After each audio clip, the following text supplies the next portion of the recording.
attempt to make Jerry's assumptions a little less obvious. We've done that ever since.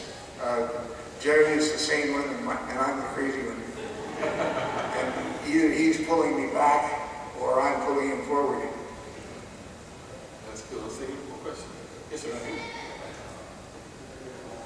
Next. Go ahead.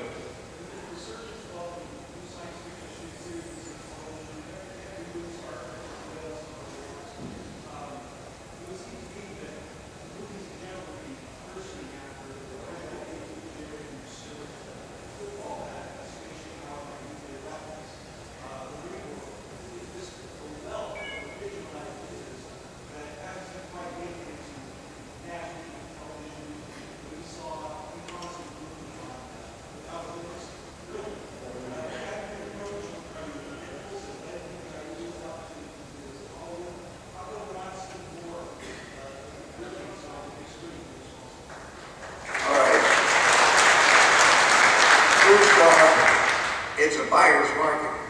There's every writer thinks just as I do.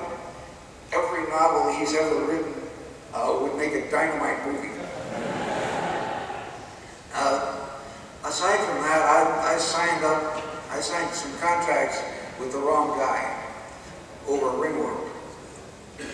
And the damn problem with my movie career is that mostly people come to me and what they want to make is Ringworld. And I have to tell them, no, there's a guy sitting on it. And I signed the wrong contracts with no time limit. That's the way it was until 26 years after I signed those wrong papers. I got a lawyer, we did some thrashing around, and a new contract emerged that gives Mandel and Mickey something the rights to all 4 of the books if they can turn them into movies, and puts time limits on them so that they need to accomplish something. So do we have any hint of... That's the way it is now. I hear rumors, well, maybe more than rumors, about they've made a deal with the Sci-Fi Channel, and that's all I know. Nobody's contacted me about anything. That's always what I've heard. From the beginning, from the moment the Sci-Fi Channel came on the air, that was one of the properties that I always heard. They said, oh, there's going to be a Ringworld movie. And, yeah. And we've all been waiting and waiting. And you too. Yes, yeah. Me too. How do you think it would translate as a movie? Certainly the visuals would be spectacular, and certainly today's special effects. Yeah, it's the visuals that would make it. But I would think it would make a dynamite movie. On the other hand, it might be terribly expensive. CGI doesn't cost nothing. Just because you can do something with CGI doesn't mean you can do it for an hour and a half. Ringworld's got an hour and a half with a Pearson's Puppeteer in it. I've seen a Pearson's Puppeteer costume in action. Kathy Sanders was the artist, and backstage she had to have it open so she could breathe. On stage, she could barely wobble into place. For one night at the Draco Tavern, Kathy's presentation of a dozen of my aliens. That's what you get for making a 3-legged alien. It's hard to... That's what I get for being a visual writer. That's right. It's a lady over here. What would you like? Oh, okay. Do you still prefer Madness has its place over Madness of Madness? And will you have dinner? I can't have dinner with you. There's a banquet tonight that I'm involved in. As for the ethics of madness, it was a good story. I thought at the time that I could come up with a better ending. I'm not so sure I can. It wrapped it up nicely. And as for Madness Had Its Place, I love Madness Had Its Place. I think it's a better story. You know, one place we need to go is to the fantasy side. We can't leave before we talk about that. You brought a sort of a scientific, mathematical sensibility to the idea of magic and wizardry and stuff like that. Had you wanted from the beginning to do fantasy as well as science fiction, or did something kind of divert you over? I just wanted to write, and I wrote what stories occurred to me. There is some early fantasy, not very well organized. And then I had this notion of magic as a dwindling resource. I still read fantasy. I noticed that in classical fantasy, the further back into the past you go, the more powerful the magic is. Take that as realistic, and away we go. So that gave us the magic goes away. That gave us the magic goes away concept. And I wrote a short story, and then a novella, and then a short novel. And then 2 more novels. The novels The Burning City and Burning Tower, written with Jerry Purnell, also belong to the Magic Goes Away series. All right, let's see if we got a... And there was a comic book. Oh, yeah. Julius Schwartz put together a graphic novel version of Magic Goes Away for my text. Very nice job.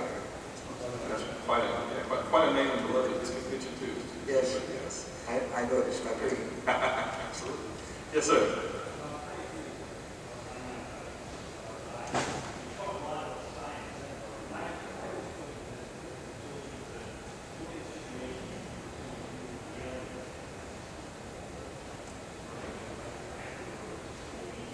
Yeah. When I write with Jerry Purnell, the aliens are mine. When I write with Greg Benford, he does a lot of the aliens. But aliens are mine through most of what I've written. Was that the question? Because he was a little faint. Yeah, he was just saying, because you're known for writing sort of from the perspective of the aliens sometime. Yeah. Yeah, I took the aliens for boat and for Footfall. Man, that was tough. I knew I was doing something difficult when I set out a detective story in Footfall, in which you got to identify one particular alien as the villain. What about the aliens in the Legacy of Europe? There's like a story involving frogs or something that led us to theirs, is that right? Yeah, that was cute. The aliens are not intelligent in this one, but they are deceptive in that the colonists have been eating fish-like creatures they call salmon. My pun. The salmon evolve into grendels if you let them live long enough. The grendels in place have been eating their own young, holding down the numbers. You shoot the grendel, you shoot a grendel, you can wind up with a lot of grendels evolving around you. And that tells you as much as you need. You don't need to buy a book. So you sit right here.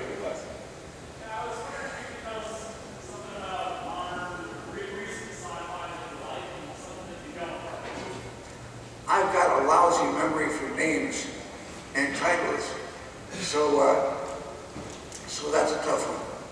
But let's see, what did he call it? David Byrne wrote one recently that struck me as an arrogant title, but he lives up to it. What do you call it? Eternity, existence. Existence, yes. Would you have the nerve to call a book Existence? But he's pretty well laid out the future as per today's physics and other sciences. Yes, it's very expensive to travel in space.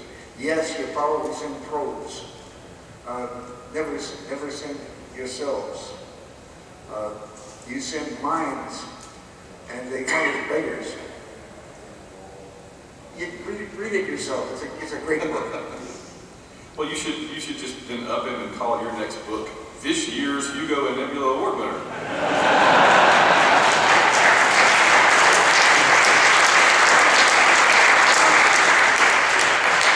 That's arrogant. I haven't seen a Hugo Award in 25 or 30 years. But you have more than most people will ever. I've seen my own, yeah. Yeah, absolutely. I got 5 and about the time I needed them. Because do tend to go, I think, to the people who need them most. So you have any others?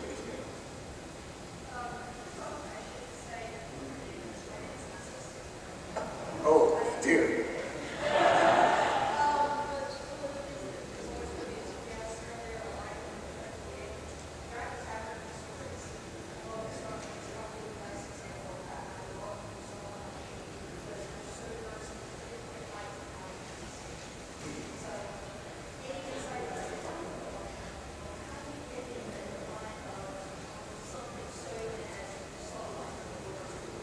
I am really pleased at how well the Draco Tavern stories worked out. They are about 40 years of my career. I came up with an idea for really short stories, and it was the Draco Tavern.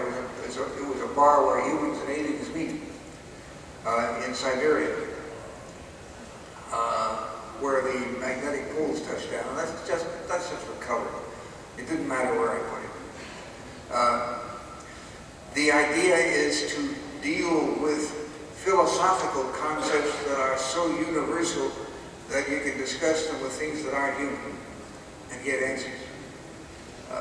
In particular, the Chipsithra, who run all the spaceships, and who claim to own the galaxy, and it turns out they mean all the red dwarf stars, which is pretty close to owning the galaxy. The Chipsithra know the answers to most of your philosophical questions, and people around them also know these things. So I've been playing with the Draco Tavern for 40 years, and enjoying myself very much. And let's see, the story that really tickled me. It started as part of a presentation in Sweden, North Sweden, up above the Arctic Circle, in a research station where Greg Benford got me in. Here are the notions. One, if you can use the energy of the vacuum, if the energy of the vacuum isn't just some kind of mathematical mistake, then using the energy of the vacuum, it's got to use something up. And I said it was vacuum. You're shrinking the universe when you use the energy of the vacuum. We know the universe is expanding, apparently without limit, and the expansion seems to be increasing. This would work out if species are acquiring intelligence at a reasonable rate. Maybe it does take 13.7 billion years to generate one intelligence. And now there are hundreds, thousands, millions around us developing intelligence and learning this secret. Okay, that's one notion. And one notion is, let's see if I can remember the other one. Maybe not. There were 3. And one of them was, the scientists were claiming they didn't galaxies could form unless the universe was a little less uniform than we see them. What if, I said, a life form evolved in the early universe that used the energy of the vacuum? You'd get shrinkage of the vacuum and the concentration of matter until you got the galaxies.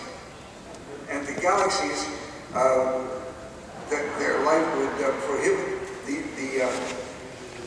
these original aliens from living any longer. They would die out. I got all of that into one of the DragonCon stories, and was really pleased with myself. It didn't win a Hugo, it didn't win anything. I don't know who noticed, but I liked it. Awesome. We've got 2 minutes left. I've got to ask you this for the benefit of myself and everybody else.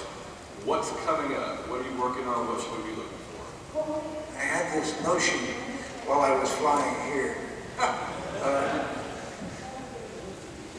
And I should talk about my two latest novels. Both of them collaborations. One with a guy you've not heard much of, Matthew Joseph Harrington, The Goliath Stone. And the other is